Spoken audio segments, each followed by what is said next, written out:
ये नवंबर 2006 की बात है। एक विदेशी इंजीनियर ली से बेन, वो भारत में केरल में काम कर रहा था, एक रोड प्रोजेक्ट। और उस रोड प्रोजेक्ट में जब वो सुपरवाइज कर रहा था तो उसे भारत में करप्शन से दो चार होना पड़ा।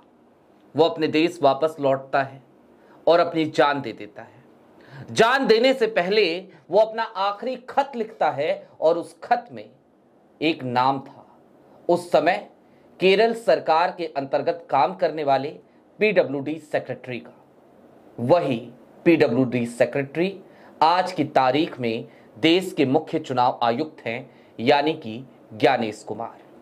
ली से बेन की ये कहानी आज मैं आपको इसलिए भी बताना चाहता हूं, तमाम जोखिमों के बावजूद, ताकि आप समझ सकें कि सिस्टम किस तरीके से काम करता है और करप्शन कैसे, चाहे पीडब्ल्यूडी का हो या फिर कि चुनाव आयोग का, हर जगह उसका नेचर एक सा ही रहता है।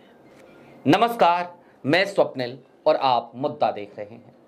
दोस्तों, आगे बढ़ें उससे पहले एक छोटी सी अपील है। मुद्दा इन दिनों एक गंभीर आर्थिक संकट से जूझ रहा है।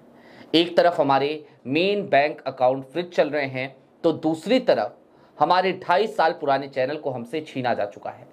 लिहाजा आपसे गुजारिश है, और ये गुजारिश करना हमारी मजबूरी भी, कि यदि आप चाहें, यदि आप सक्षम हो, तो छोटी छोटी मदद मुद्दा की जरूर कीजिएगा। इसके लिए आप स्क्रीन पर दिख रहे QR कोड या फिर के नीचे दिख रहे UPI नंबर का इस्तेमाल कर सकते हैं।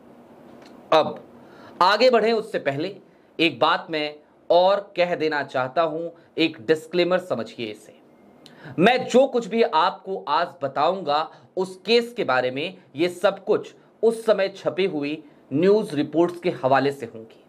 हालांकि एक जांच भी बैठाई गई थी और उस जांच का आज तक क्या हुआ ये किसी को पता नहीं है। कोई भी रिपोर्ट पब्लिक डोमेन में फिलवक्त उपलब्ध नहीं है। हम इसको लेकर RTI लगा रहे हैं। RTI से जो जवाब आएगा वो भी आप तक जरूर पहुंचाएंगे। अब आगे बढ़ते हैं और सबसे पहले आपके स्क्रीन पर हिंदुस्तान टाइम्स की एक हेडलाइन है। यह हेडलाइन 27 नवंबर 2006 को प्रकाशित हुई खबर की है, जिसमें लिखा गया है, सुसाइड नोट एम्ब्रेसेस केरला। इसके बाद इसी खबर का एक हिस्सा मैं आपको दिखाना चाहता हूं। The government caught on the wrong foot has shifted PWD secretary Gyanesh Kumar and asked the Vigilance Department to probe the financial irregularities in the project. Lee has named a number of officials, including the PW secretary, in his last letter. कुल मिलाकर आप समझ सकते हैं, PWD secretary यानी कि ज्ञानेश कुमार का नाम उसकी आखिरी चिट्ठी में था। उसने कई लोगों के साथ ज्ञानेश कुमार को भी ब्लेम किया था। ज्ञानेश कुमार PWD सेक्रेटरी हुआ करते थे केरल के। उसके बाद पहली कैजुअलिटी जो हुई, पहला जो एक्शन हुआ, वो उस समय की केरल सरकार ने ज्ञानेश कुमार के ऊपर ही लिया। इनको शिफ्ट कर दिया गया, इनको ट्रांसफर कर दिया गया। एक जांच बिठा दी गई, इन्वेस्टिगेशन चलेगी, इसका वायदा किया गया। और उसके बाद उस जांच का क्या हुआ ये भी आज की तारीख में जांच का विषय बन चला है, क्योंकि पब्लिक डोमेन में कोई भी रिपोर्ट उपलब्ध नहीं है। अब मैं आपको एक खबर और है, उस खबर का एक हिस्सा और दिखाना चाहता हूं, वो भी आपके स्क्रीन पर। After the incident the government has followed the usual practice of transferring a few employees and ordering a probe that will possible be buried in time. सीधे तौर पर लिख दिया गया था उस समय ही कि जो प्रोब शुरू किया गया है, जो इन्वेस्टिगेशन शुरू की गई है, वो समय के साथ दफन कर दी जाएगी। Lee Se Ben used to supervise the project, work from his office, and his colleagues here are yet to come to terms with the tragedy. Lee's colleague however don't want to spoke on camera as they have got orders from above. ऊपर से उनको order मिल चुका है और इसलिए जो ली के सहयोगी हैं वो कैमरे पे बात करने से कतराने लगे हैं। एक विदेशी इंजीनियर जो भारत में आया तो था, वर्ल्ड क्लास रोड बनाने के लिए। जी हां, वो ईमानदारी से अपना काम भी कर रहा था, लेकिन करप्शन का आलम ये कि उस इंजीनियर को अपने एम्प्लॉइज तक पैसे देने में दिक्कत हो रही थी, क्योंकि केरला गवर्नमेंट के तमाम ऑफिशियल्स उसे पेमेंट नहीं कर रहे थे। पेमेंट क्यों नहीं कर रहे थे, उसके पीछे कई शर्तें थी, और वो शर्तें करप्शन से जाकर जुड़ती थी। फिर ली सेबेन अपने जब घर पहुंचते हैं, मलेशिया पहुंचते हैं, तो एक दिन अचानक अपने घर से बाहर निकलते हैं और वो एक पेड़ पर लटक जाते हैं। ये करने से पहले उन्होंने एक चिट्ठी लिखी और उस चिट्ठी में अपने साथ हुई तमाम ज्यादतियों का जिक्र किया और उन गुनहगारों का नाम भी लिख डाला जिन्होंने उन्हें इसके लिए, इस हरकत के लिए मजबूर किया था। लेकिन जरा सोचिए ये कैसा सिस्टम है। ली सेबेन आज इस दुनिया में नहीं रहे। उनके मौत की जांच आज तक भारत में सही तरीके से नहीं हो सकी। ये बात हम दावे के साथ इसलिए भी कह सकते हैं क्योंकि पब्लिक डोमेन में अभी तक कोई भी जानकारी इस संदर्भ में उपलब्ध ही नहीं है। दूसरी तरफ ज्ञानेश कुमार, जो उस समय पीडब्ल्यूडी सेक्रेटरी हुआ करते थे, जिनका नाम उस नोट में था, वो प्रमोट होते होते आज की तारीख में देश के मुख्य चुनाव आयुक्त बन चुके हैं। ये असाधारण उपलब्धि है उनकी। अब जरा थोड़ी देर के लिए और ठहरिए और इस बात को समझने की कोशिश कीजिए। क्या ली सेबेन ने, और यह सवाल किसी के भी मन में उठेगा, क्या ली सेबेन ने जिन स्थितियों से संघर्ष किया और उस संघर्ष में वो हार गए, क्या आज की तारीख में इस देश में देश के तमाम मतदाता भी वही संघर्ष करने को मजबूर हैं?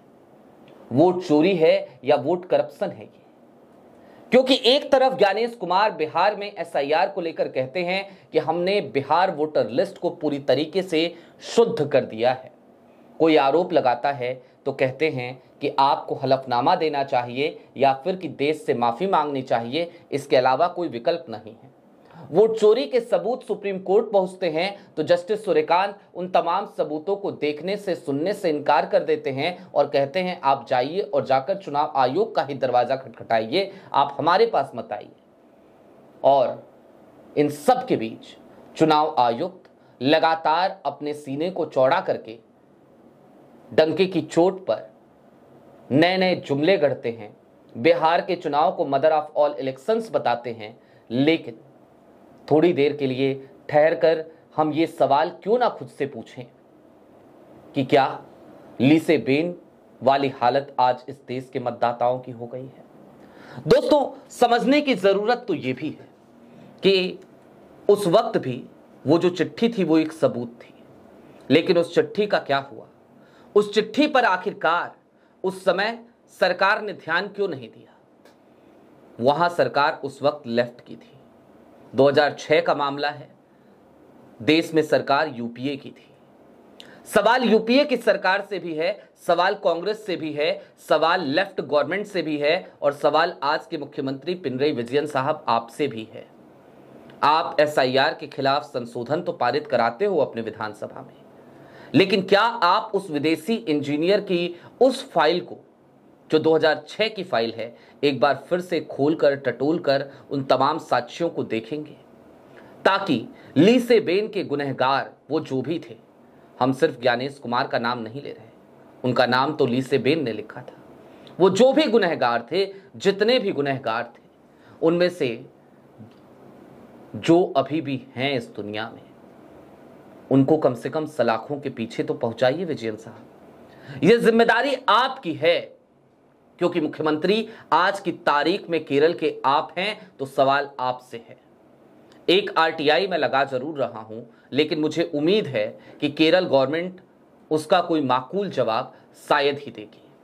और ऐसा इसलिए भी है क्योंकि ये एक बड़ा गेम प्लान है, ये एक बड़ा इंसिडेंट है, ये एक ऐसा इंसिडेंट है जिसके खुलने के बाद, जिसके सामने आने के बाद पूरे देश में एक फजीहत होगी, लिहाजा शायद ही मुझे जवाब मिल सके। और ये खबर आज करके शायद मैंने एक बहुत बड़ा जोखिम फिर से मोल लिया है, लेकिन मुझे दर्शकों पर भरोसा है, अपने दर्शकों पर जो हमारे साथ रहते हैं।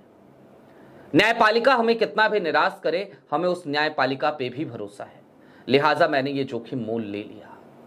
सच्चाई तो ये है कि ऐसी ही खबरों को करने की वजह से इससे पहले का हमारा चैनल हमसे छिन गया, हमारे अकाउंट्स भी फ्रीज हुए। लेकिन ठीक है, बोलने की कीमत किसी न किसी को चुकानी पड़ती है, और ऐसी हर कीमत जो सवाल पूछने की वजह से, मुद्दे उठाने की वजह से, सच बोलने की वजह से मुझे चुकानी पड़े, मैं उन तमाम कीमतों को चुकाने के लिए तैयार हूं। बहरहाल अभी के लिए दीजिए इजाजत। ऐसे ही तमाम अपडेट्स, तमाम डेवलपमेंट्स के लिए जुड़े रहिए मुद्दा के साथ। चलते चलते फिर वही अपील, चैनल पे नए हो तो सब्सक्राइब करते हुए जाइएगा, सक्षम हो तो मुद्दा की आज की तारीख में, जब वो एक गंभीर आर्थिक संकट से जूझ रहा है, जब डे टू डे ऑपरेशंस में हमें काफ़ी मुश्किलों का सामना करना पड़ रहा है, जरूर कीजिएगा। बहुत शुक्रिया।